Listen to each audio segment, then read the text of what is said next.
అయితే ఈ బడ్జెట్ సమావేశాల గురించి మాట్లాడుకునేటప్పుడు ముఖ్యంగా ఆంధ్రప్రదేశ్ రాష్ట్రం గురించి మాట్లాడుకోవాలి. మరి ఈ బడ్జెట్లో ఆంధ్రప్రదేశ్కి ఎన్ని కోట్లు కేటాయిస్తారు, ఏ ఏ పథకాలు కేటాయిస్తారు, ఏ ఏ పథకాలకి ఏ ప్రాజెక్టులకి ఎంతెంత కేటాయిస్తారో అన్నటువంటి దాని మీద ప్రస్తుతం చర్చోపచర్చలు జరుగుతున్నాయి. అయితే ఒకసారి నాడు నేడు అనుకున్న దాని మీద అనాలిసిస్ చేసుకున్నట్లయితే గతంలో 22 మంది ఎంపీలు ఉంటే కేంద్రం మెడలు ఉంచుతాను అన్నటువంటి పాలకుడు గతంలో 5 ఏళ్ల పాటు రాష్ట్రానికి ఏ ఇండస్ట్రీస్ తీసుకొచ్చారు, ఎంత మద్దతు ఉండింది దానికి, అండ్ ఈ 5 ఏళ్ల పరిపాలన తర్వాత కూటమి ప్రభుత్వం వచ్చిన తర్వాత పెడుతున్నటువంటి మొట్టమొదటి బడ్జెట్ కాబట్టి ఇది. మరి ఇప్పుడున్నటువంటి పరిస్థితుల్లో ఇప్పుడున్నటువంటి ఎంపీలు 21 మంది ఎంపీలతో కూటమి ఉంది. మరి ఈసారి ఎంత మనం పిండుకోగలుగుతాం, మనకి ఏమేమి వస్తాయి, వచ్చే అవకాశాలు ఉన్నాయి, ఇది మనతోటి పంచుకోవడానికి వారి అభిప్రాయాన్ని మస్తాన్ రావు గారు ప్రముఖ అనలిస్ట్ మన స్టూడియోలో అందుబాటులో ఉన్నారు. Good morning sir, welcome to VRK news. So నాడు నేడు అప్పుడేమో నా పెద్ద కొడుకు కంటే ఎక్కువ మోడీ గారు చెప్పారు అని చెప్పి నిర్మలా సీతారామన్ గారే అన్నారు. జగన్మోహన్ రెడ్డి గారిని పెద్ద కొడుకు కంటే ఎక్కువగా చూసుకుంటారు, కన్న కొడుకు కంటే ఎక్కువగా, అంత ఇష్టం ఆయనకి, అందుకే రాష్ట్రానికి ఏం కావాలన్నా అడిగిన వెంటనే ఇస్తున్నారు అని ఒక మాట అయితే చెప్పారు. బట్ ఏమొచ్చాయి అనేది పేపర్ మీద చూసుకుంటే లెక్కలు కూడా కనిపించట్లేదు. సరే, ఆ 5 ఏళ్ళు అయిపోయింది కాలం, ఇప్పుడు కొత్తగా కూటమి వచ్చింది. ఈ కూటమిలో వారు కూడా భాగస్వాములే. కొడుకుగా చూసుకుంటారా, అన్నగా చూసుకుంటారా అనేది మనకు అనవసరం. కానీ రాష్ట్రానికి ఏం ఇవ్వాలి, ఎంత ఇస్తే ఇప్పుడున్నటువంటి పరిస్థితి నుంచి మనం గట్టెక్కుతాం. బీఆర్కే న్యూస్ ప్రేక్షకులకి అందరికీ నమస్కారం అండి. పవన్ గారికి ఇప్పుడు మనం ప్రధానంగా చూసినట్లయితే మనకి రాష్ట్రం విభజించినప్పుడేమో పెద్దమ్మ చిన్నమ్మలు ప్రధాన పాత్ర పోషించారు, రాష్ట్రానికి చాలా న్యాయం చేశారన్నారు. బంధుత్వాలు అయితే కలుపుకుంటున్నారు. ఇప్పుడు మీరు అన్నారు జగన్మోహన్ రెడ్డిని పెద్ద కొడుకుగా తీసుకుంటారని. సరే, పెద్ద కొడుకుగా తీసుకున్నారు, ఏం తెచ్చారని చూస్తే అసలు నిర్మలా సీతారామన్ గారిని ఇక్కడి నుంచి రాజ్యసభ పంపించాం. అసలు ఆమె ఏమి ఇచ్చారు చూసుకుంటే ఏం లేదు, అంత శూన్యంగా కనిపిస్తుంది మనకి. అంటే నిర్మలా సీతారామన్ లాంటి ఒక ఇప్పుడు ఆర్థిక మంత్రిగా ఉన్న, కనీసం అంతకుముందు నన్ను రాజ్యసభకు పంపారు, ఈ స్టేట్కి కోడలు కూడా ఆమె, ఆ బంధుత్వాన్ని కలుపుకొని ఉంటే ఖచ్చితంగా ఆంధ్రప్రదేశ్ విభజన తర్వాత ఇంత అన్యాయానికి గురై ఉండదనేది నేను చెప్తాను. మనకి చూసినట్లయితే విభజన సందర్భంగా ఆంధ్రప్రదేశ్కి అవశేష ఆంధ్రప్రదేశ్, అది ఒక మిగిలిపోయిన ఆంధ్రప్రదేశ్గా ఒక పేరు కూడా వచ్చింది అప్పట్లో. సో అవశేష ఆంధ్రప్రదేశ్కి సంబంధించి వాళ్ళు ఏదైతే విభజన హామీలు ఇచ్చారో ఒక్కటి కూడా నెరవేర్చలా. ఎక్కడో ఒక ఎయిమ్స్ లాంటిదో లేకపోతే ఒక ఎన్ఐఐటి లాంటిదో వచ్చాయి, కానీ అసలు మిగతా మనకి 927 కిలోమీటర్ల తీర ప్రాంతం ఉంది. ఆ తీర ప్రాంతాన్ని ఉపయోగించి మన సముద్ర రవాణా రంగాన్ని అంతర్జాతీయ స్థాయిలో అభివృద్ధి చేయడానికి చాలా మనకి అడ్వాంటేజెస్ ఉన్నాయి. ఆ ఒక్కటే ఎప్పుడు కూడా పట్టించుకున్న పాపని పోలేదు. అసలు విభజన సందర్భంగా ఇచ్చిన దుగ్గరాజపట్నం పోర్ట్ని ఇప్పటివరకు 11వ ఏళ్ళలో ప్రవేశించాం. ఇంతవరకు ఎందుకు మనము దాన్ని ఊసెత్తట్లేదు? ఎవరు ఇక్కడున్న ఎవరైతే రాజకీయ పార్టీలు ఉన్నాయో, అంటే 14 నుంచి 19 దాకా తెలుగుదేశం పార్టీ, అప్పట్లో బీజేపీ కూడా ఉంది కాబట్టి ఆయన పెద్దగా అడగలేకపోయారు. అంటే మొహమాటం అంటే వచ్చిందో ఏంటో తెలియదు, అడగలేకపోయారు. ఆ సందర్భంగా మనమేమో కొంత బైండ్ ఓవర్ అయిపోయిన పరిస్థితి ఆ రోజు. అందుకనే ప్రత్యేక హోదాకు సంబంధించి మనం తీసుకోవాల్సింది ప్రత్యేక ప్యాకేజీతో సరిపెట్టుకున్న పరిస్థితి. తర్వాత చంద్రబాబు నాయుడు గారు వాస్తవాన్ని గ్రహించి విభేదించిన పరిస్థితి. ఆ తర్వాత వచ్చిన 2019-24 మధ్య జగన్మోహన్ రెడ్డి గారు వచ్చారు. జగన్మోహన్ రెడ్డి గారు ఏంటి, ఒక్క ఛాన్స్ ఇవ్వండి, నాకు 25 ఎంపీలు ఇస్తే 25 ఎంపీల ద్వారా నేను మెడలు వంచి ప్రత్యేక హోదా తీసుకొస్తాను, తద్వారా మనకి పరిశ్రమలకు సంబంధించి రాయితీలు ఏవైతే ఉన్నాయో అవన్నీ రాబడతానని చెప్పేసి పారిశ్రామికంగా అన్ని రంగాల్లో ఆంధ్రప్రదేశ్ని అభివృద్ధికి తీసుకెళ్తానని ఆయన రోజు చెప్పిన పరిస్థితి. సో ప్రజలందరూ నమ్మారు. 151 స్థానాలు ఇచ్చారు. అదేవిధంగా 22 పార్లమెంటు స్థానాలు కూడా ఇచ్చిన పరిస్థితి. కానీ ఆయన ఏంటి, ఆయన మీద ఉన్న కేసులు ఇంకేదైనా కావచ్చు, వ్యక్తిగత అంశాలు చాలా కావచ్చు, రాజకీయ ఎత్తుగడలు కావచ్చు, ఏదేమైనప్పటికీ ఆయన అన్కండిషనల్గా చాలా బిల్లులకి, అంటే మనకి ప్రత్యేక హోదా డిమాండ్ని మెడలు వంచే పరిస్థితి చాలాసార్లు వచ్చినప్పటికీ కూడా వాటన్నిటికీ కూడా ఆయన వెనకంజ వేసి అన్కండిషనల్గా సపోర్ట్ చేసిన పరిస్థితి ఉంది. ఆ అన్కండిషనల్ సపోర్ట్కి కారణం ఏంటి? అదేవిధంగా ఎవరైతే మోడీ గారికి క్లోజ్గా ఉంటారో అదానీ గారితో కానీ, అదేవిధంగా వాళ్ళకి సంబంధించి రికమెండ్ చేసిన నత్వానీ గారికి కూడా ఇచ్చారు. వాళ్ళందరి వల్ల ఏమీ ప్రయోజనం ఒనగూడలేదనేది మనకి అర్థమవుతా ఉంది. ఇప్పుడు చూసినట్లయితే ఇప్పుడు మనము 21 స్థానాలు, అంటే 100% స్ట్రైక్ రేట్ అనే పవన్ కళ్యాణ్ గారిని అంటాం. అదేవిధంగా 94%, 175కి 164 ఇచ్చారు కూటమి ప్రభుత్వానికి, కూటమిలో ఉన్న పార్టీలన్నిటికీ కూడా. దానిలో బీజేపీ కూడా ఉంది. పైగా 230, 240 మాత్రమే ఆగిపోవడంతో మనం డిపెండెన్సీ సర్కార్ వాళ్ళకి గవర్నమెంట్ నిల్చోబెట్టడానికి జాతీయ స్థాయిలో ఎన్డీఏకి బీజేపీకి మనం ఒక ఆయుధంగా మారాం. ఆ ఆయుధంగా మారినప్పుడు వాళ్ళు డిపెండెన్సీ అయినప్పుడు వాళ్ళు ఆంధ్రప్రదేశ్కి ఆ మేరకు ఇస్తున్నారా, ఇవ్వట్లేదని నేను చెప్తాను. బీహార్కి సంబంధించి ప్రత్యేక ప్యాకేజీ, ప్రత్యేక నిధులు 50-60 వేల కోట్ల రూపాయలు అక్కడికి ఇచ్చారు. ఇక్కడ మనకు విశాఖ స్టీలు మూతపడిపోతుంది, ప్రైవేటీకరణ చేస్తున్నామని ఇక్కడ అందరూ గత 2-3 సంవత్సరాలుగా మనం పోరాటాలు చేస్తూ ఉంటే అసలు పోరాటం చేయని కర్ణాటకకి 15,000 కోట్ల రూపాయలు సపోర్ట్ ఇచ్చారు. మనకి అంటే ఏదేమైనప్పటికీ మసన్ రావు గారు ఇక్కడ చెప్పాలి అనుకుంటే బీజేపీకి ఏదో సామె చెప్తారు చూసారా, ముందు గొయ్యి వెనక నువ్వు అన్నట్టుగా, అలాగా ఇప్పుడు జగన్మోహన్ రెడ్డితో గత 5 ఏళ్ళు అంటగాగిన దానికి చాలా పెద్ద ఫలితాన్ని దేశవ్యాప్తంగా ప్రజలు ఇచ్చారు. ఇప్పుడు గనక లేదు మేము చెడు వైపు లేదంటే అవినీతి వైపు మేము లేవు నిరూపించుకోవడానికి సరైనటువంటి సమయం ఈ బడ్జెట్ అనేది చెప్పడంలో ఎటువంటి అతిశయోక్తి లేదు, ముఖ్యంగా ఆంధ్రప్రదేశ్కి. ఎందుకంటే ఇక్కడ కూటమిలో ఉన్నారు. రేపన్న రోజు ఆంధ్రప్రదేశ్కి కేటాయింపులు జరగకపోతే, పవన్ కళ్యాణ్ చంద్రబాబు నాయుడు మాట్లాడకపోయినా సామాన్య కార్యకర్తలు సైతం పార్టీలో వాళ్ళు మాట్లాడి ఎందుక మీ బీజేపీ వాళ్ళు ఇందులో ఉన్నారు కూటమిలో, అసలు మీరు ఏం తీసుకొచ్చారు రాష్ట్రానికి అనేటువంటి ప్రమాదం కూడా ఉంది. కాబట్టి అసలు ముందు ఒకసారి పబ్లిక్ ఒపీనియన్ కూడా చూద్దాం. మనకి నెల్లూరు నుంచి మా ప్రతినిధి విద్యాసాగర్ అక్కడ ఉన్నారు పబ్లిక్తో మాట్లాడడానికి. సాగర్, ఏంటి ప్రజలు ఏమనుకుంటున్నారు అక్కడ ఈ బడ్జెట్కి సంబంధించి? సాగర్. రైట్ పవన్, ఇప్పటికే మరికొన్ని గంటల్లోనే కేంద్రం భారీ బడ్జెట్ అయితే ప్రవేశపెట్టనుంది. ఇప్పటికీ భారీ బడ్జెట్ను ప్రవేశపెట్టేందుకు నిర్మలా సీతారామన్ పార్లమెంటు కూడా బయలుదేరారు. మొత్తం మీద 50 లక్షల కోట్లకు పైన ఉండే ఈ బాహుబలి బడ్జెట్లో ప్రాధాన్యత రంగాలు కావచ్చు, ఇటు ముఖ్యంగా చూసుకుంటే సేవల రంగానికి కావచ్చు, అలాగే పబ్లిక్ ఉపయోగించే అంటే మీ సామాన్య ప్రజలకి ఎటువంటి కేటాయింపులు ఉండబోతున్నాయి. గతంలో చూసుకుంటే 48,22,000 కోట్ల రూపాయల కేటాయింపులు జరిగాయి. దీంట్లో ప్రధానంగా చూసుకుంటే రక్షణ రంగానికే 4.5 లక్షల కోట్లు జరిగాయి. మిగతా ప్రాధాన్యత రంగాలకు కావచ్చు, సంక్షేమ పథకాలు కావచ్చు, ఇవన్నీ కూడా కేటాయింపులు జరిగాయి. సో ఇప్పుడు ప్రస్తుతం 2025-26వ సంవత్సరానికి సంబంధించి నిర్మలా సీతారామన్ ఎటువంటి బడ్జెట్ను ప్రవేశపెట్టనున్నారు, దీంట్లో సామాన్య ప్రజలు పబ్లిక్ ఏ విధంగా ఉండబోతున్నాయి, ముఖ్యంగా చూసుకుంటే జీఎస్టీ పేరుతో కేంద్ర ప్రభుత్వం భారీగా ప్రజల నుంచి ఒక బొట్టు బిళ్ళ దగ్గర నుంచి టీ దగ్గర నుంచి అలాగే చీరలు ఏదైనా సరే వస్తువులు ఏది కొన్నా కూడా జీఎస్టీ వేస్తుంది. కానీ తిరిగి తమకు ఏమి ఇస్తుందని చెప్పి పబ్లిక్లో కూడా ఒకంత క్వశ్చన్ మార్క్ అయితే ఉంది. వీటన్నిటికీ నివృత్తి చేసేందుకు కేంద్రం బడ్జెట్ ప్రవేశపెట్టింది. నిర్మలా సీతారామన్ ప్రజలపై వరాల జల్లు కురిపిస్తానని ఇప్పటికే నిన్న జరిగిన సమావేశంలో కూడా ఇటు ప్రధానమంత్రి కూడా అలాగే రాష్ట్రపతి కూడా చెప్పడం జరిగింది. సో మొత్తం మీద ఏ రంగాలకి ఎటువంటి కేటాయింపులు ఉండబోతున్నాయి, పబ్లిక్కి ఏ విధమైన ఉపయోగం ఉండబోతుంది, ముఖ్యంగా చూసుకుంటే ఉద్యోగస్తులు 10 లక్షల రూపాయల వరకు తమకు ట్యాక్స్లో మినహాయింపులు ఉన్నాయని చెప్పి వాళ్ళు కోరుకున్నారు. ఉద్యోగస్తులతో పాటుగా మనతో మాట్లాడడానికి సామాన్య ప్రజలు కూడా ఉన్నారు. వాళ్ళు ఈ కేంద్ర బడ్జెట్ కేటాయింపుల్లో ఎటువంటి తమ కోరికలు కోరుకున్నారని చెప్పి మాట్లాడడానికి కూడా కొంతమంది పబ్లిక్ కూడా ఉన్నారు. వాళ్ళు ఒక సామాన్య చిరు వ్యాపారస్తులు ఉన్నారు. చెప్పండి, ఈరోజు కేంద్రం బడ్జెట్ ప్రవేశపెట్టనుంది. ఈ బడ్జెట్లో దేశం మొత్తానికి 50 లక్షల కోట్ల రూపాయల పైన బడ్జెట్ ప్రవేశపెట్టనుంది.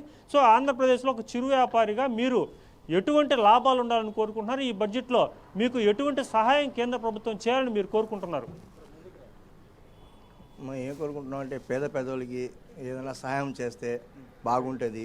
అందుకోసం ఇంకా మన సంక్షేమ పథకాలు చెప్పారు కదా, అదైనా కొంచెం డైలీ చేస్తే అది కూడా బాగుంటుంది. చెప్పారు కానీ ఇంతవరకు ఒక్క పథకం కూడా బయటికి రాలే. కొన్ని వచ్చి ఉన్నాయి, కొన్ని వాళ్ళు వచ్చి అమ్మ ఒడి అని చెప్పుకున్నారు కేంద్ర ప్రభుత్వం. మీరు ముఖ్యంగా చిరు వ్యాపారులు కాబట్టి చిరు వ్యాపారులకి ఎటువంటి సహాయం చేస్తే కేంద్ర ప్రభుత్వం బాగుంటుంది అంటే, గతంలో చూసుకుంటే చిరు వ్యాపారుల అభివృద్ధికి షాపులకి బ్యాంకుల్లో లోన్స్ కావచ్చు, లేదంటే ఇతర అభివృద్ధి చేసుకునేదానికి, లేదంటే ట్యాక్సుల్లో గతంలో చూసుకుంటే ట్యాక్సులు 5 నుంచి 7 లక్షల వరకు కొంత మినహాయింపులు ఉంటాయి. ఈ ట్యాక్సుల పరంగా మీకు ఎటువంటి కేంద్ర ప్రభుత్వం బడ్జెట్లో వరాలు ప్రకటిస్తే మీరు హ్యాపీగా ఉంటారు? కేంద్ర ప్రభుత్వం అంటే ఇప్పుడు బ్యాంకు వాళ్ళు వచ్చి ఏదైనా మన లోన్ గిల్లు ఇస్తారంటే మనం తీసుకుంటాం వచ్చి, అది అమ్మ ఇది. అలాగే మరొక పబ్లిక్ సంబంధించిన మరొక వ్యక్తి కూడా ఉన్నారు. చెప్పండి సార్, మీకు కేంద్రం బడ్జెట్ ప్రవేశపెట్టింది. ఈ బడ్జెట్లో మీరు ఎటువంటి మినహాయింపులు, ఎటువంటి రాయితీలు కోరుకుంటే మీరు సంతోషకుంటారు? ఆంధ్రప్రదేశ్ నుండి మీరు ఏం కోరుకుంటారు ఒక సాధారణ ప్రజలుగా, ఒక మధ్యతరగతి ప్రజలుగా? మనం కేంద్రం నుంచి కోరుకునేది ఒకటే. ఇప్పుడు ఏంటంటే పేద ప్రజలకు కానీ ఏదైనా లోన్ ఫెసిలిటీస్ కానీ, వాళ్ళకి వచ్చే చిరు వ్యాపారులకు కానీ ఏదైనా లోన్ లాగా 1 లక్ష రూపాయలు 2 లక్షల రూపాయలు ఇస్తే బాగుంటుంది.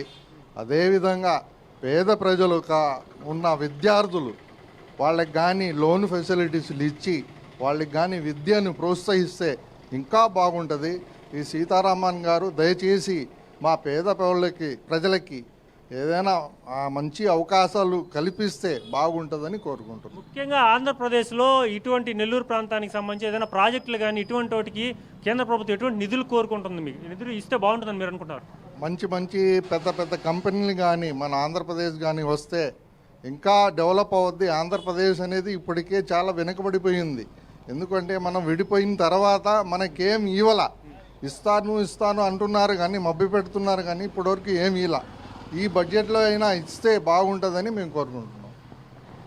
ఈ బడ్జెట్లో ఆంధ్రప్రదేశ్కి ఇటు భారీ ప్రాజెక్టులకు ఏదైనా నిధులు కేటాయిస్తే, అలాగే ముఖ్యంగా రైలు కావచ్చు, ఎయిర్ కావచ్చు, అలాగే ఇటు సముద్రానికి సంబంధించిన పోర్టులు కావచ్చు, ఇలాగే ముఖ్యంగా ఏదైనా ఇండస్ట్రీస్ కావచ్చు, వీటన్నిటికి కూడా ఈ కేంద్ర బడ్జెట్లో నిధులు కేటాయిస్తే తామంతా బాగుంటామని, తమ పిల్లల చదువులకు కూడా కేంద్ర ప్రభుత్వంలో పెద్దపీట వేయాలని, అంటే విద్యారంగానికి పెద్దపీట వేయాలని కేంద్రం తరపున ఎటువంటి రాయితీలు ఇప్పటివరకు చెప్పారు కానీ ఆంధ్రప్రదేశ్లో తమకు అందడం లేదని, సో ఈ బడ్జెట్ మీద తామంతా ఎంతో ఉత్కంఠంగా ఉన్నామని, ఇప్పటికే 10 సార్లు బడ్జెట్ ప్రవేశపెట్టిన మొరార్జీ దేశాయ్ కావచ్చు, 9 సార్లు బడ్జెట్ ప్రవేశపెట్టిన చిదంబరం కావచ్చు, ఇప్పుడు 8 సార్లు బడ్జెట్ ప్రవేశించిన ప్రణబ్ ముఖర్జీతో పాటుగా ఈరోజు బడ్జెట్ ప్రవేశించిన నిర్మలా సీతారామన్పై తాము ఎన్నో ఆశలతో ఉన్నామని ఇటు శ్రామికులు కావచ్చు, కర్షకులు కావచ్చు, అలాగే ఉద్యోగస్తులు కావచ్చు, అలాగే సామాన్య ప్రజలు కావచ్చు, అందరూ కూడా ఈ కేంద్ర బడ్జెట్ మీద కొన్ని నిమిషాల్లోనే కేంద్ర బడ్జెట్ ప్రవేశపెట్టినారు.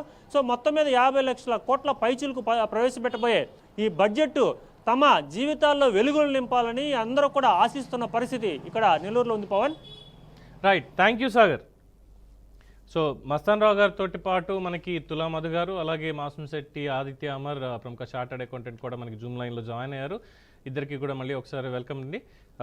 అమర్ గారు, ముఖ్యంగా ఇప్పుడు అక్కడ చూశారు పబ్లిక్ ఏం మాట్లాడుతున్నారంటే ఈ బ్యాంకింగ్ రంగానికి సంబంధించి అలాగే లోన్ ఫెసిలిటీస్ ఇవన్నీ ఇస్తే కాస్త చిరు వ్యాపారులకు బాగుంటుంది అనేటువంటి ఒక పాయింట్ వాళ్ళు చెప్తున్నారు ఓవరాల్గా. సో రాష్ట్రానికి మనం ఏం సాధించుకోవాలి ఈ బడ్జెట్లో, అలాగే కేటాయింపులు ఏ విధంగా ఉంటే మనకి ప్రస్తుతం ఉన్నటువంటి ఈ డెఫిసిట్ అంటే రెవెన్యూ డెఫిసిట్ కావచ్చు, ఈ లోన్స్కి సంబంధించి అంటే రాష్ట్రానికి ఉన్న అప్పులు కావచ్చు, డెట్స్, ఇవన్నీ కూడా మనకి క్లియర్ అయ్యేటువంటి అవకాశం ఉంటుంది?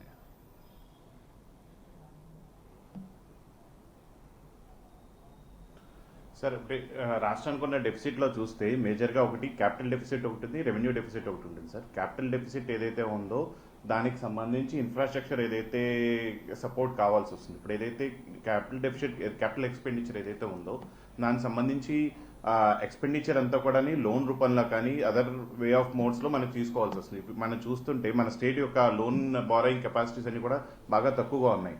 అందువల్ల ఏంటంటే ఎడిషనల్ లోన్ లిమిట్స్ అవి కూడా మనకు రావట్లేదు, దానివల్ల స్పెండింగ్ అయితే అవ్వట్లేదు.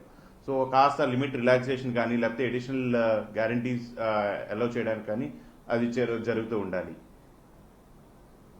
In addition to this revenue మన స్టేట్లో ఇండస్ట్రియల్ దానికి సపోర్ట్ చేయడానికి ఇండస్ట్రియల్ కారిడార్స్ అలాగే ఇచ్చారు. కొన్ని స్పెషల్ ఎస్సీజెడ్ శాంక్షన్ చేయడం కానీ, ఇండస్ట్రియల్ కారిడార్స్కి సపోర్ట్ చేస్తూ స్పెషల్ ఇన్సెంటివ్స్ సపోర్ట్ చేయడం కానీ, సపోజ్ లైక్ మనకి వైజాగ్ అనే ఇండస్ట్రియల్ కారిడార్ ఉంది. మనకి ఇండస్ట్రియల్ కారిడార్స్ మన స్టేట్ ద్వారా మొత్తం 3 ఇండస్ట్రియల్ కారిడార్స్ అవుతాయి. సో ఏపీ స్టేట్ని ప్రమోట్ చేయాలి అనుకుంటే ఆ స్టేట్స్లో ఏపీ స్టేట్లో ఏదైతే ఇన్వెస్ట్మెంట్ చేసే ఉద్దేశం ఉందో వాళ్ళకి స్పెషల్ ఇన్సెంటివ్స్ ఇవ్వడం లాంటి ఫ్రమ్ లైక్ స్పెషల్ ఎకనామిక్ జోన్లో ట్యాక్స్ రిలీఫ్స్ లాంటివి ఇవ్వడం లాంటివి కానీ అలాంటివి చేస్తే బాగుంటుంది sir. That will attract more of investments in the next 4-5 ఇయర్స్లోనే.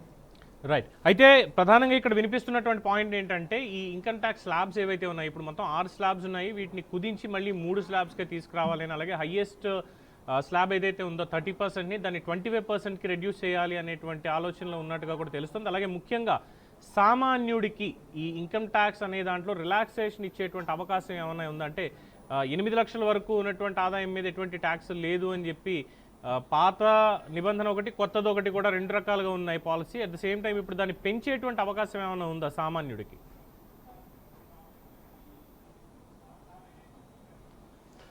Sir, అంటే ఇప్పుడు ఎకనామిక్ సర్వే చూస్తే లోయర్ ఎండ్ ఏదైతే ఎకానమీ ఉందో అక్కడ స్పెండింగ్ తక్కువ ఉంది sir. Plus salary middle class level spending కూడా తక్కువైంది. సో మిడిల్ క్లాస్ స్పెండింగ్ కానీ ఏదైతే ఉందో వాళ్ళకి majority of the source of income is only the salary income. Salary income ఏదైతే మనకి రిలీఫ్ కావాలి, శాలరీ ఇన్కమ్ మీద ట్యాక్సెస్ ఎప్పుడైతే బర్డెన్ తగ్గుతుందో ఆ ఎడిషనల్ ఏదైతే ఫర్ ఎగ్జాంపుల్ నాకు 15 లక్షలు శాలరీ అనుకోండి సార్, దాంట్లో నాకు 30% it is getting in to the tax. ఆ ట్యాక్స్ అమౌంట్ ఏదైతే సేవ్ అయితే that can be rooted against the economy again. దాన్ని తీసుకొని సేవింగ్స్లో పెట్టడం కానీ లేకపోతే వేరే పర్చేస్ పవర్ ఇన్వెస్ట్మెంట్ చేయడం ద్వారా ఏంటంటే మార్కెట్ మళ్ళీ రొటేషన్లోకి వస్తుంది. ఇప్పుడు ఎవరిని అడిగినా ఏం చేసినా సరే వాళ్ళకి మా దగ్గర ఫండ్స్ లేవు, లేకపోతే మార్కెట్ డల్గా ఉందని, ఇంకోటి రకరకాల ఇప్పుడు పండగ టైంలోనూ అంతే, నార్మల్ టైంలోనూ అంతే, అలాగే రకరకాల ఒపీనియన్స్ వస్తున్నాయి. మేజర్లీ ఏంటంటే స్పెండింగ్ పవర్ తగ్గింది బికాస్ ఆఫ్ ట్యాక్సెస్ గురించి కానీ వేరే ఏదో రీజన్ ఇన్ఫ్లేషన్ వల్ల కానీ రకరకాల రీజన్స్ వల్ల. సో ఈ కారణం చేత ఏంటంటే కాస్త ట్యాక్సెస్ రిలాక్స్ చేయడం కానీ, అంటే మనకి ట్యాక్స్ లిమిట్స్ ఏదైతే ఉందో 15 lakhs వరకు 30% ఏదైతే పడుతుందో, if it can be increase to 20 lakhs కానీ 25 lakhs కానీ అయితే అయ్యే ఛాన్సెస్ ఏదైతే ఉంటే దట్ క్యాన్ బి బాగుంటుంది సార్. అది దాంతోపాటు అంటే ఓల్డ్ స్కీమ్ న్యూ స్కీమ్ నాకంటే గవర్నమెంట్ వాళ్ళ యొక్క ప్రాసెసింగ్ పవర్ పెంచడం గురించి వీటి గురించి న్యూ స్కీమ్ని ప్రమోట్ చేయడానికనే ఉద్దేశంతోనే చేస్తుంది, అంటే సింప్లిఫికేషన్ ఆఫ్ ట్యాక్సెస్ కోసం. ఇంకా కొత్త నాకు తెలిసి డైరెక్ట్ ట్యాక్స్ కోడ్ కానీ లేదంటే ట్యాక్సెస్ ఇన్కమ్ ట్యాక్స్ సింప్లిఫికేషన్ చేయడానికి ఏదైతే ఉందో అవన్నీ కూడా ఇంట్రడ్యూస్ చేస్తారు సార్, అంటే to ease out the tax compliance అన్నిటికి కూడా. So on the same topic ఒకసారి మనం పెంచుకుంటాను గురించి ఆన్ ద సేమ్ టాపిక్ ఒకసారి మనం మస్తాన్ రావు గారి అభిప్రాయం కూడా తెలుసుకుందాం. మస్తాన్ రావు గారు, ఇప్పుడు అమర్ గారు, ఇప్పుడు మీరు మన రాష్ట్రపతి ప్రసంగంలో ముర్ము గారి ప్రసంగంలో చూస్తే 25 కోట్ల మందిని పేదరికం నుంచి బయటికి తీసుకొచ్చామని చెప్పేసి ప్రకటించారు ఘనంగా. ఓ పక్కన పెట్రో ఉత్పత్తుల ధరలేమో అంతర్జాతీయ స్థాయిలో పోల్చుకుంటే విపరీతంగా దోచుకుంటా ఉన్నారు, చెప్పాలంటే దోపిడీనే అంట నేను. తర్వాత ఎవరైతే వేతన జీవులు ఉన్నారో వాళ్ళు అసెస్మెంట్స్ గణనీయంగా పెరిగాయి లాస్ట్ ఫ్యూ ఇయర్స్గా చూస్తే. అదేవిధంగా జిఎస్టీ ముక్కుపిండి వసూలు చేస్తాం. మనం హోటల్కి వెళ్ళినా లేకపోతే ఇంకో ఫుడ్ తినడానికి వెళ్ళినా కూడా ముక్కుపిండి వసూలు చేస్తా ఉన్నారు. సో ఈ 3 రంగాల నుంచి విపరీతంగా దోచుకుంటున్న ప్రభుత్వం, దోచుకుంటున్నంటే ట్యాక్స్ రూపంలో వసూలు చేస్తే వేరు, ఏదేదో నామినల్గా వాళ్ళు సర్వీసెస్ ఉపయోగిస్తానికి చేస్తే వేరు. ఒక భారీ ఎత్తున ఒక దోపిడీలాగా సాగుతున్న పరిస్థితి ఉంది. ఒక మనిషి బయటికి వెళ్ళాడంటే అటు జిఎస్టీ రూపంలో కానీ ఇటు ఆదాయ పన్ను రూపంలో కానీ పెట్రోలు డీజిల్ అన్నీ మీద పడేస్తున్నాయి. ఇప్పుడు నిత్యావసర వస్తువుల ధరలకు సంబంధించి చూస్తే ఎప్పుడూ కూడా దాన్ని నివారించడానికి ఎటువంటి చర్యలు తీసుకోలేదు, ధరవైలోనూ పెరిగిపోతూ ఉంది. ఇప్పుడు సగటు వేతన జీవి కానీ ఆ పేదరికం నుంచి బయటకు వచ్చారంటున్న వాళ్ళు కానీ ఇదంతా నిజమేం చెబుతారా మీరు? ఎట్లా నిజం అంటారు? వాళ్ళు అసలు ఎలా పేదరికాన్ని నిర్మూలిస్తున్నారు వాళ్ళు? ఇప్పుడు బయటికి వెళ్తే ఆటో ఎక్కాలన్నా లేకపోతే బస్సు ఎక్కాలన్నా రైలు ఎక్కాలన్నా సామాన్య మధ్యతరగతి ప్రజలు నానా ఇబ్బందులు పడుతూ ఉన్నారు. దాని నుంచి ఎలా తప్పించుకోవడం ఎలా? ఇది సాధ్యమయ్యే పైన. మరోవైపు చూస్తే మనం లోన్కి వెళ్ళాలంటే ఎడ్యుకేషన్ లోన్ తీసుకోవాలంటే లేదంటే ఏదన్నా పర్సనల్ లోన్ తీసుకోవాలంటే నానా రూల్స్ పెడతారు. అదేవిధంగా పారిశ్రామికవేత్తలకు కానీ వేరే వాళ్ళకి ఎవరికైనా లోన్లు ఇస్తుంటే వాళ్ళు 10,000 కోట్ల రూపాయలు 15,000 కోట్ల రూపాయలు ఇక్కడ దోచుకోవటం, వాటిని ఐపీ పెట్టేసేయడం, విదేశాలకు పారిపోవటం, వీటికి మళ్ళీ రాజకీయ నాయకులు సపోర్ట్లు ఇవ్వడం, ఇది ఎంత ఎట్లా చూస్తారు మీరు? అమర్ గారు సార్, అంటే మీరు చెప్పినట్లు హలో ఆడబుల్ మీరు చెప్పిన వాటిల్లో కొంచెం వరకు మస్తాన్ రావు గారు ఏదైతే చెప్పిన వాటిలో కొంచెం వరకు ఏకీభవిస్తాను సార్, అన్నింటికి ఏకీభవించడం. ఏదైతే ట్యాక్స్ బర్డెన్ ఏదైతే ఉంది కాదనట్లేదు, కాకపోతే మనం చూస్తే ఇనీషియల్ గా జిఎస్టీ స్టార్ట్ అయినప్పుడు మన ట్యాక్స్ బేస్ వచ్చేసి 90,000 crores to 1 lakh crores దాకా ఉండేది. Monthly collection it self is becoming around 1.8 lakhs crores దాకా అవుతుంది సార్. అంటే దీనివల్ల ఏంటంటే ట్యాక్స్ బేస్ వైడెన్ చేస్తున్నారు. ఎవరైతే నాన్ ట్యాక్స్ వాటిలో ఉన్నారో వాళ్ళు డెఫినెట్ గా ట్యాక్స్ పర్వ్యూలోకి తీసుకొస్తున్నారు. That is one point of it.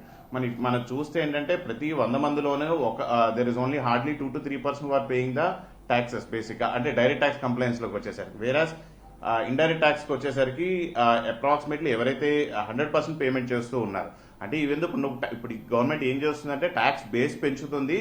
ఒకసారి పెంచిన తర్వాత there is a long term strategy for reducing the tax rates అనమాట అండి. ట్యాక్స్ రేట్స్ రిలాక్స్ చేస్తూ ఉంటుంది. అది ఒక స్ట్రాటజీలో చూడొచ్చు. దీంతో పాటు మనం ఏం చేస్తున్నట్టు మీరు అన్నట్టు ఏదైతే పెట్రోల్ రేట్లు పెరగడం కానీ వీటిలన్నిటికంటే నాట్ ఓన్లీ ఇంకా మనం చెప్పాలంటే రష్యా యుక్రెయిన్ వార్ వల్ల కానీ వేరైతే ఇష్యూస్ వల్ల కానీ ఎక్స్టర్నల్ ఫ్యాక్టర్స్ వల్ల కానీ మన ఇంకా ఎఫెక్ట్ అయితే బాగా తక్కువగా ఉంది సార్. అంటే because of the control which is been happened in the central level. So అట్లన్నిటి గురించి మనం ఇంకా చూసుకుంటే వీఆర్ లెస్ ఎఫెక్టెడ్ అండి. మనకు కాకపోతే ఫుడ్ ఇన్ఫ్లేషన్ అంటారా, దట్ ఈస్ బీన్ హై. మిగిలిన ఇన్ఫ్లేషన్స్ అన్ని కూడా హైగానే ఉన్నాయి ఈ ఎకనామిక్ సర్వేలో చూసినా ఏం చేసినా సరే. దానివల్ల ఏంటంటే to some extent government has to give relaxation, they have to control the inflation అన్నమాట సార్. సార్, ఇప్పుడు ఫ్రీ బీసీకి సంబంధించి ఇంకో క్వశ్చన్ వేస్తాను, మీరు దానికి ఆ రంగానికి సంబంధించిన వ్యక్తి కాబట్టి. ఫ్రీ బీసీకి సంబంధించి మన ఇక్కడ కూటమి ప్రభుత్వంలో ఉన్న వాళ్ళు ఫ్రీ బీసీ ఇచ్చారు, వాటిని అమలు చేయలే పరిస్థితుల్లో చంద్రబాబు నాయుడు గారు కన్విన్స్ చేయడానికి ప్రయత్నించారు, ఇంత అప్పులు ఉన్నాయని చెప్పేసి. సో ఫ్రీబీస్కి ఏదైతే ఇస్తా ఉన్నారో ఇక్కడ కుటుంబ ప్రభుత్వంలో ఉందో దానికి సపోర్ట్ చేయడానికి, అంటే మనం డిపెండెన్సీ గవర్నమెంట్ ఆంధ్రప్రదేశ్ ఎంపీలందరూ ఆధారపడి ఉన్నారు కాబట్టి ఖచ్చితంగా కొంత ప్రత్యేక నిధులు కానీ కేటాయించేందుకు ఏమైనా అవకాశం ఉందంటారా ఇట్లాగా?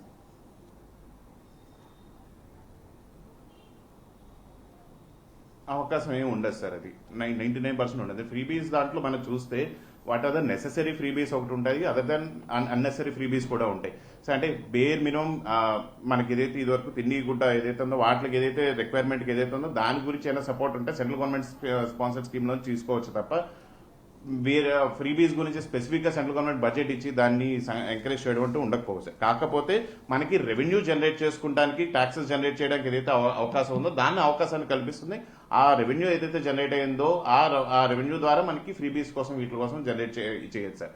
కాకపోతే మనకి ఇప్పుడు అమ్మ ఒడి అన్నారు సార్, ఎవరికి తల్లికి వందనం చెప్పని 15,000 రూపాయలు ఎంతో పేమెంట్ చేస్తా అన్నారు. సో సెంట్రల్ గవర్నమెంట్ స్కీమ్స్లో ఏదైనా దానికి రిలేటెడ్ ఏదైనా ఉంది అనుకుంటే ఆ స్కీమ్లోంచి కాస్త షేర్ తీసుకుని మన స్టేట్ గవర్నమెంట్ ఎడిషనల్ షేర్ తీసుకుని రెండు కలిపి అక్కడ పేమెంట్ చేయడం తప్ప వేరే ఆబ్లిగేషన్స్ వేరే కన్సర్న్స్ అయితే కష్టం సార్ అది.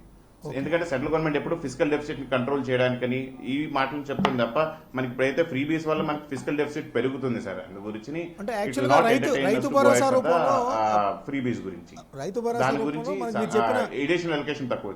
మీరు చెప్పిన స్కీము రైతు భరోసా రూపంలో ఇక్కడ ఇంప్లిమెంట్ అవుతుందండి. అది ప్రధానమంత్రి గారు కొంత ఇస్తుంటే ఇక్కడ కొంత మ్యాచింగ్ వేసి రైతు భరోసా రైతులకి పిఎం కిసాన్ యోజన అలాగే రైతు భరోసా రెండు కలిపి ప్రాయోజిత కార్యక్రమాల కింద share central and state allocation. అవును సార్, అవును సార్, అవును సార్. సార్ ఇప్పుడు పవన్ గారు నేను ఏం చెప్తానంటే మనకి 2019-24 మధ్య కేంద్ర ప్రభుత్వానికి సంబంధించిన అనేక పథకాలు ఉన్నాయి. ఆ పథకాలన్నింటినీ కూడా వీళ్ళు యూటిలిటీ సర్టిఫికెట్లు ఇవ్వకపోవటం ఒకటి. రెండోదేమో ఆ నిధులను పక్క వేరే ఈ సంక్షేమ పథకాల దానిలో ఓటింగ్ రాజకీయాల్లో భాగంగా దానికి మళ్లించడం, దానివల్ల ఆ స్కీమ్స్ అన్నీ ఆగిపోయిన పరిస్థితి. ఆ స్కీమ్కి సంబంధించి మనకి ఏదైతే నిధులు ఉన్నాయో అవన్నీ కూడా రాష్ట్రం పొందలేని పరిస్థితి. వీటినన్నింటినీ కూడా మళ్ళీ ఈ ప్రభుత్వంలో ఉన్న వాళ్ళు ఎవరైతే ఆ ప్రభుత్వాల ప్రాయోజిత కార్యక్రమాలకు సంబంధించి అంటే మనకి పూర్ణోదయ ప్రాజెక్టు కూడా ఒకటి పెట్టారు. దానికి సంబంధించి కూడా మనకి ఆంధ్రప్రదేశ్కి ప్రత్యేక నిధులు వచ్చినట్టుగా కూడా లేదు. వీటన్నిటికీ సంబంధించి ఇప్పుడు ఉన్న ఎంపీలు ఎవరైతే ఉన్నారో వీళ్ళందరూ కూడా ఒక నిర్దిష్ట ప్రణాళిక ప్రకారం బడ్జెట్కు ముందు నిర్మలా సీతారామన్ గారిని కేవలం చంద్రబాబు నాయుడు గారు కలిశారు, రిప్రజెంట్ చేశారు. అంటే మీరు అన్న పాయింట్ నాకు అర్థమైంది. నాకు ఇంకొక జోక్ గుర్తొస్తుంది. మీకు గుర్తుండే ఉంటుంది, విశాఖపట్నం స్టీల్ ప్లాంట్ ప్రైవేటీకరణ అన్న నేపథ్యంలో అప్పుడు కూడా సెంట్రల్ గవర్నమెంట్ బడ్జెట్ కేటాయింపులు జరిగాయి. అంటే మనకు వచ్చినటువంటి ప్రాజెక్టులు వర్త్ ఎంత, రైల్వే జోన్కి సంబంధించి భూములు కావచ్చు లేదా ఇతరత్ర ఉన్న ప్రాజెక్టులు చెప్పారు. కానీ ఇనిషియల్ అనౌన్స్మెంట్లో ఆంధ్రప్రదేశ్కి ఆ రోజు కేటాయించింది ₹1.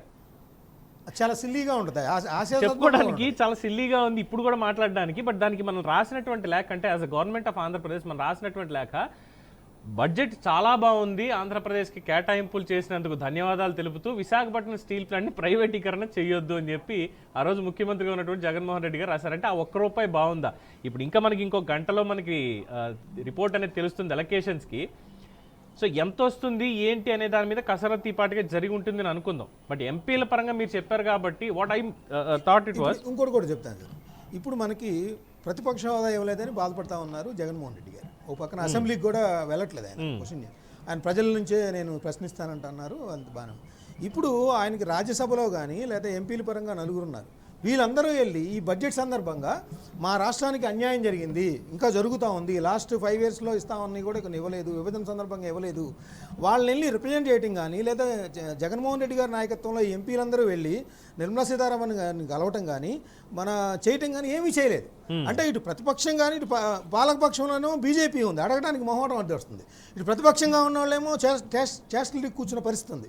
ఈ ఆంధ్రప్రదేశ్కి సంబంధించి నాయకులందరూ కూడా ఇక నుంచైనా పోరాటం పట్టమని కానీ లేదంటే ఈ రాష్ట్ర పురోభివృద్ధికి అవసరమైన నిధులు తేవడంలో కానీ ఈ వైఫల్యం చెందితే కనుక ప్రజలు ఏమాత్రం క్షమించదనేది కూడా క్షమించొద్దు. వాళ్ళు ప్రశ్నించలేదు అనుకోండి, మనం ప్రశ్నిద్దాం. ఖచ్చితంగా గుణపాఠం చెప్తారు. ఖచ్చితంగా వాళ్ళు చేసేటువంటి తప్పులు ఇవన్నీ తీసుకెళ్లి ప్రజల్లో పెడితే ఆటోమేటిక్గా వాళ్ళే ఎందుకు మీరు మా తప్పులు బయట పెడుతున్నారంటే రాష్ట్రానికి మీరు ఏం చేస్తున్నారని అడుగుతాం. ఇప్పుడు ఎలాగో నిర్మలా సీతారామన్ గారు బడ్జెట్ని చూసాం, రూపాయి ఇచ్చినటువంటి తెలుగింటి ఆడపడుచు, తెలుగింటి కోడలు, మరి ఈసారి ఈ రూపాయి ఇస్తారా, దాని పక్కన ఇంకేమైనా సున్నాలు యాడ్ చేస్తారా అనేది మరి కొద్దిసేపట్లో తెలుస్తుంది. కాబట్టి